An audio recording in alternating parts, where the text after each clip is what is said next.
So, diving right in, if you guys just want to introduce yourselves, the band, and then your role in the band. Cool. I'm Matt. I sing and play guitar in the band Relient K. I'm John, and I play bass in the same band. Imagine that, huh? Yeah. Get you both together like that. Now, you guys have said that the novelty of touring has worn off over the years, so how do you keep it interesting and stay entertained? Well, something not being novel isn't really a bad thing. It's just when you first start touring, it's just like really new and exciting, and it's still exciting, but it's just now we know what we're doing.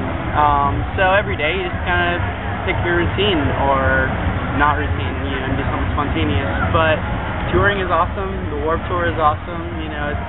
And even though maybe the novelty is worn off after 11 years, it's still the best job ever. Yeah. So no complaint. Agreed, right? Now, your music has been labeled a lot as either punk rock or Christian rock, and you yourselves have said that you don't really feel that that's accurate.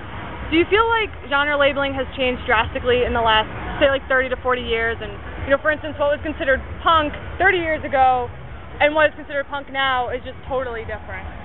Yeah, I think it's kind of the beauty about punk rock music is that you can, as long as you're walking around with the swagger of it, you are punk rock, It's like almost like a feeling more than a style of music. Yeah. Lily Allen's kind of punk rock. Yeah, she is. Her music might not be, but... I guess that's true, personality-wise. You said years ago that you liked playing smaller venues where you can be close to your fans. So playing a larger venue such as this, and obviously having grown drastically over the years, how do you keep it personal with your fans? Keeping it personal. I don't know, we keep connected with them through Twitter and Facebook and all that stuff. And I wouldn't say that like our enjoyment of the show is it's different from venue to venue and all of that, but like how we relate with the fans, like especially at a show isn't really much different, with a large crowd or small crowd. Yeah, you just kind of pick out the people that are singing along, and you make sure you get to make some eye contact and smile at each other, and it's good.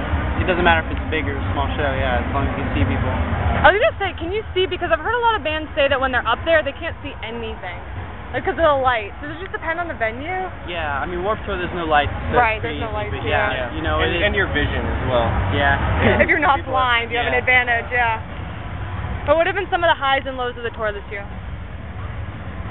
I think, my favorite moment of the tour is my buddy came out for a little bit and he accidentally flicked a cigarette into his cargo pants pocket and he had a piece of notebook paper in there, and I'm like, is there a fog machine around here? And he's like, no, but it smells like crap. And I'm like, your pants are on fire, and his pants are on fire. It's awesome. That's definitely a high point, or a low point for him maybe. He loved it. we saved him. Have you guys noticed at all fans varying at all, like differing audience interaction from city to city, or is it basically the same? Well, it varies. Yeah, definitely it varies. Like some cities on the tour, like will have a lot of people and not a whole lot of energy, and then vice versa. Like it depends on the time of day, what city you're in for sure. We just like it no matter, how many of our fans have shown up. If they go crazy. Now, have you guys played yet today? You did, right? Yeah, we just finished. So, how does Mass compare? Mass is always great. And that's the thing is, after touring as long as we have, we kind of know what to expect when you walk into each individual city. Like, Massachusetts has a reputation with us, and it's a good one. So, same with Chicago or Minneapolis or New York or LA. Buffalo, New York yesterday, it wasn't so awesome. Not crazy in Buffalo? Not as crazy, but there was still like a devout group of people, and that's kind of what we'd get if we played a show by ourselves in Buffalo too. So it's kind of cool. You just know what to expect. So what are your ambitions, not just as musicians, but as individuals? It's a broad question. I think, like personal goals. Yeah. You want to have kids? I'd like to. That's someday. kind of important, I guess. Like pass on a legacy. Carrying on your legacy. Yeah, I think that might be something we're both considering with our lives. Also, just trying to be good people and have when people look at us and think about what we're doing with our lives. Hopefully, a good thing, you know, and it's a good reputation, good, I don't know.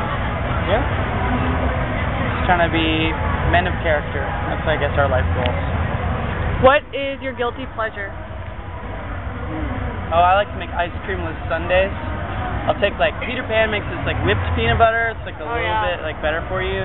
Not much, but, like, then I'll take Hershey syrup, like, instant whipped cream, cherries, sometimes, like, Reese's chocolate chips, you know, and stuff, and I'll just put it all on a spoon, and I'll eat it without the ice cream. Do you not like ice cream? No, I do, but I just, like, you know, just trying to watch what I eat.